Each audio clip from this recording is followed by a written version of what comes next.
यह व्याप्तं सर्वमेदं जगत स्थावर जंगमं तामधेनु शिरसा वंदे भूत भवस्य मातरम। जब हम जगते हैं, हमारी निंद्रा टूट गई है और नई बातें सब याद नहीं आई है, उसके बीच का जो समय है वो बहुत ही पवित्र समय है, बहुत ही शुद्ध समय है। उस समय का सदुपयोग करना हमें सीखना चाहिए। उस समय का अनुभव करने के लिए प्रातःकाल निखालस भाव से, छोटा बच्चा जैसे माँ के सामने बिना किसी दंभ या दिखावटी के जाता है, उसी तरह सरल हृदय से प्रातःकाल भगवान के सामने, परमात्मा के सामने जाए। पांव पांव पे प्रभु सामने खड़े हैं, इस भाव से चले, इस भाव से सेवा करे और इसी भाव से अपनी जो प्रातःकालीन क्रिया है उसको भी करे। स्नान, शौच आदि इन सभी में बड़े ही मधुर स्वर में यहाँ तो भगवान नाम का कीर्तन करे, यहाँ फिर मन मन उनके स्वरूप का स्मरण मनन करता हुआ, सबके अंदर उसको देखता हुआ अपने कार्यों को संपादन करे तो अद्भुत लाभ होता है। सरस्वती माँ जग जाती है अंदर, विद्या भी बढ़ती है, स्वास्थ्य भी अच्छा होता है, मन की एकाग्रता बढ़ती है और प्रभु प्रेम का प्रादुर्भाव अंदर होता है। इसलिए प्रातःकाल हमारे शास्त्रों में प्रात उठते ही भगवत स्मरण का विधान है। शैया पर उठते भगवान श्री कृष्ण अपनी दैनिक दिनचर्या में प्रातःकाल उठते ही पहले अपने आसन पे बैठ के ध्यान करते थे। आप कहोगे भगवान श्री कृष्ण किनका ध्यान करते थे? ध्यान एक एकाग्रता है, ध्यान एक कला है। उसके द्वारा अपनी जो चेतना है उनको सबको केंद्रीभूत करके जिस कार्य में लगाने की जो प्रक्रिया है, एक जगह लाके तैयार करके उसको शक्तिवान बना के एक निशाने पर साधने की जो प्रक्रिया है, उसका नाम ध्यान है। भगवान को भी धर्म की स्थापना, दुष्कृतों का विनाश और साधु पुरुषों का त्राण करना बहुत जरूरी था इस पृथ्वी पर आकर। इसलिए वो अपने कार्य की सिद्धि अर्थ अपनी उस शक्तियों को केंद्रीभूत करके ध्यान करते थे। फिर ध्यान के बाद वे शौच, स्नान आदि करके फिर नित्य क्रिया करते थे। नित्य क्रिया में संध्या, प्राणायाम आदि है। प्रातःकाल बैठते ही एक बार 5 मिनट, 10 मिनट, 15 मिनट जितना भी हो सके, जैसे खड़े हुए हाथों से अपनी आंखों को मली और बैठ गए, शांत बैठ गए।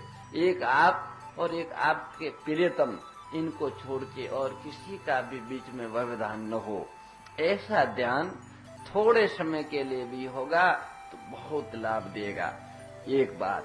दूसरी बात, हम यहाँ प्रातःकाल, मध्याह्न और सायंकाल स्तुति तथा प्रार्थना करते हैं तो गौ माता की तस्वीर रखकर उसके सामने गाय के घी का दीपक जलाना चाहिए। भगवान का प्रतीक हमारे सामने हो, हम जिनका नाम पुकार रहे हैं, जिनकी प्रार्थना कर रहे हैं, वह वैसे तो यहाँ उपस्थित है अंदर और बाहर, परंतु प्रतीक रूप में हमारे ऋषियों ने एक प्रतीक के रूप में सामने रखने के लिए, जिससे इंद्रिय ग्राह्य भी हो सके, आंखें भी खोले तो भगवान का ही, अपने इष्ट का ही चित्र दिखे। इस तरह नेत्रों से भी और इंद्रियों से भी हम अपने प्रभु की सेवा कर सके, उसको लाके पुष्प चढ़ाएं, उनके सामने दीपक रखे और फिर प्रणाम करके बैठें। इस तरह उनके सामने बैठकर सहजता से स्तुति और प्रार्थना करने से अधिक लाभ होता है। एक पाटा रखना चाहिए, उस पाटा पे गौ माता की सर्वदेवमयी तस्वीर, जिसमें सभी के सभी ब्रह्मा, विष्णु, महेश, भगवती, सरस्वती, जगदम्बा और सतगुरु दत्तात्रेय, गजानन जी सभी के सभी देव उनमें है, उन देवताओं के सभी के चित्र हैं।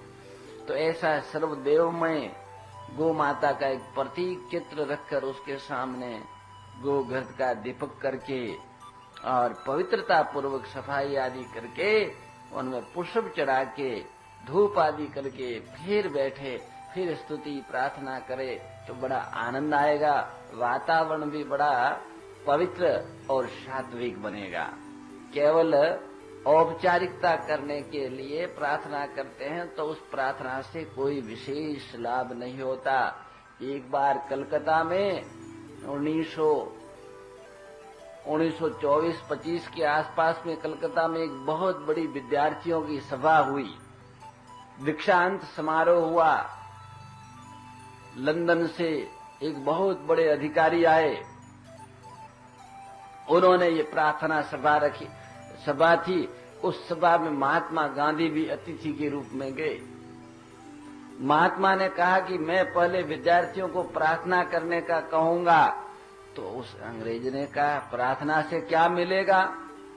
बोले प्रार्थना से ऐसे तो कुछ मिलेगा नहीं, औपचारिकता है। ये प्रार्थना जो अभी हम करेंगे वो तो केवल औपचारिकता होगी, वास्तविक प्रार्थना तो अंदर से होती है और प्रार्थना से सब कुछ मिलता है। परंतु औपचारिकता ही नहीं निभाएंगे तो वास्तविक प्रार्थना का उद्देश्य कैसे होगा?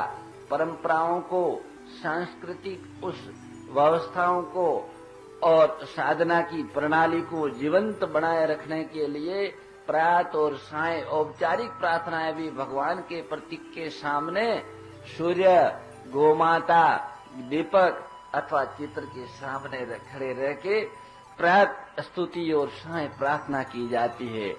स्तुति का अर्थ होता है उनके स्वरूप की महिमा का वर्णन करना और प्रार्थना का अर्थ होता है कि उनसे प्रेम की भिक्षा मांगना और एक प्रशंसा करना।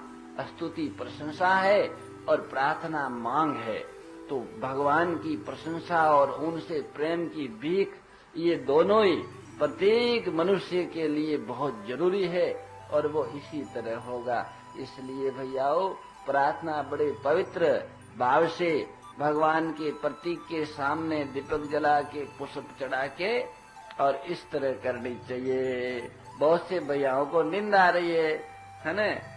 अच्छा, ठीक है, कोई बात नहीं, ये नींद नहीं है, ये भी अच्छी चीज है, लय अवस्था है, ये आती है। कोई प्रकाश में जाता है तो पहले बड़ा अंधेरा आएगा, उसके बाद मोर मुकुट बंशी वाले की जय, गौ माता की जय।